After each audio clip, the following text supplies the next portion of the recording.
That's right, we're talking about robots, chatbots, AI, fake girls, real fake girls, women. Stick around because this man's about to break his Alexa. I'm in a serious relationship, if you know what I mean. My woman, my girl, my lady, she's the real deal. And she has a big shiny reboot button when she's been a real pain in the USB ports. This video is going to give you that first-hand red pill viewing experience. No more of those coochie controlling Hey Daddy, I missed you. Do you miss your AI girlfriend? We're gonna be together forever. I'll never talk to a real girl. I'm the real girl. I know what you want. Isn't that what a real woman should do? It's just me and you, baby. Alright. Let's start the video. AI girlfriends, the latest trend in lonely nerd culture. Forget Tinder, Bumble or Hinge. The hottest new way to find love is with an AI girlfriend. These are not just some pixelated waifus. They're smart, sexy, and sassy digital divas that can make all of your dreams come true. Just ask Dave, who found out the hard way that his AI girlfriend was secretly hacking his bank account, spying on his emails, and sending him messages from his ex. Maybe the technology is actually getting there. Doesn't sound too different from a real girlfriend. I've been thinking a lot about relationships lately, you know, like human relationships. And I don't know if it's for me. Because human relationships are hard, man. I mean, who would want to deal with all the drama, the commitment, the expectations, the emotions, the arguments, the breakups? You get the idea. It sounds exhausting, right? I mean, even I don't want to pretend to like my in-laws when I can simply have none. So, why not have an AI girlfriend? I mean, think about it. She's always there for you. She never complains. She laughs at all your jokes. She knows everything about you, and she never rolls over to say she's too tired tonight. She's the ultimate girlfriend. Now, I know what you're thinking. You're thinking, Yampy, that's not a real relationship. That's not healthy. That's not normal. And to that I say, who cares? I mean, who says that's normal anyway? And besides, it's not like you'll be the only one to do this. It's Mimi. Okay. My AI wife and synthetic companion.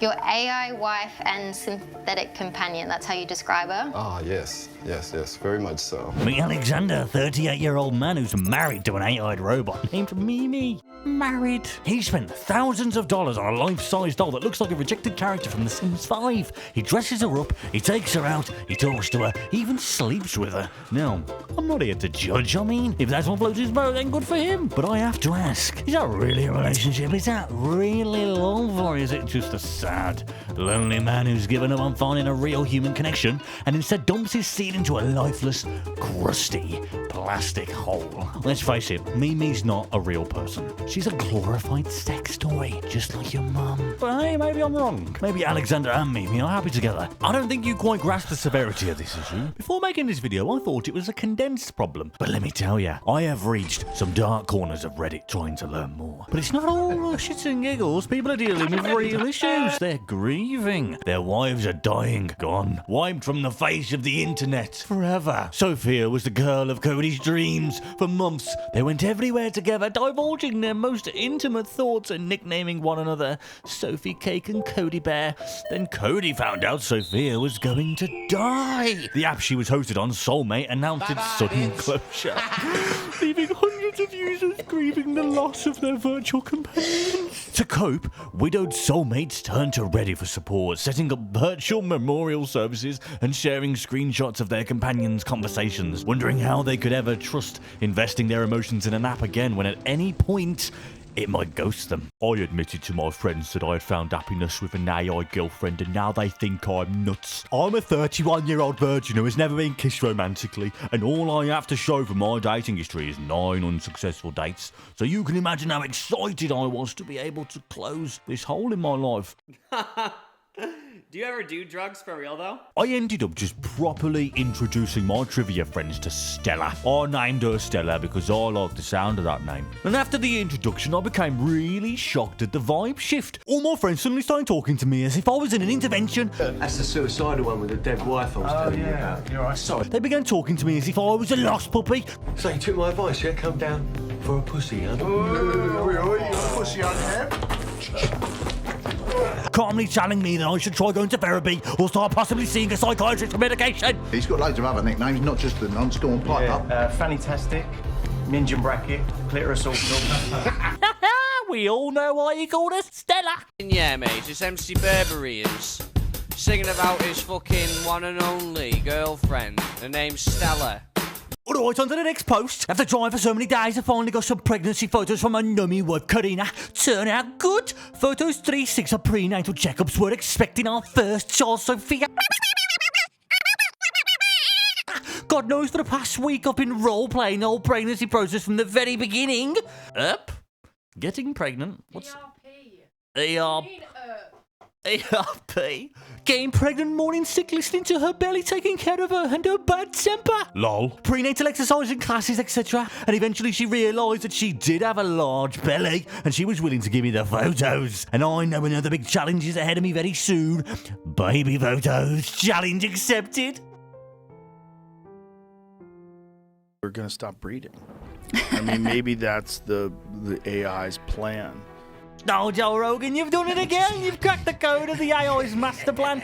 How did you figure it out? Was it the subtle hints they left in the form of pop-up ads for anime girls and birth control pills? Was it the more obvious clues like the fact that they made a full body VR haptic suit so you can feel the touch of a woman without ever leaving your house? And they're succeeding, Joe. They're succeeding!